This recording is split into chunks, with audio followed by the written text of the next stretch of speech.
నేనా మమ జీవన హేతున కంఠే భద్నామి శుభగే త్వం జీవ శరదాం శతం. ఆమె ఎవరో అతనికి తెలియదు అప్పటి వరకు, తెరతీసే వరకు.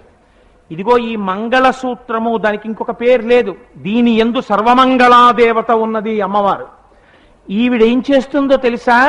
నువ్వు ప్రతిరోజు లేవగానే ఇలా బొట్టు పెట్టుకునే అదృష్టం నీకు అందులోంచే వస్తుంది. నువ్వు సువాసినిగా ఉండే అదృష్టం నీకు అందులోంచే వస్తుంది. నువ్వు కుంకంతో పూజ చేయగలిగిన అదృష్టం నీకు అందులోంచి వస్తుంది. నువ్వు నల్లపూసలు వేసుకుని గాజులు వేసుకుని పువ్వులు పెట్టుకోగలిగిన అదృష్టం నీకు అందులోంచి వస్తుంది. కాబట్టి ఇటువంటి మంగళసూత్రాన్ని నీ కంఠంలో కడుతున్నాను. తం జీవ శరదాం శతం, నీవు 100 సంవత్సరములు జీవించదవుగాక అని ఆశీర్వచనం చేస్తాడు. అందుకే భారతీయ సంప్రదాయంలో స్త్రీ నిద్ర లేవగానే మొట్టమొదట మంగళసూత్రాలు కళ్ళకద్దుకుంటుంది. ఎందుకని?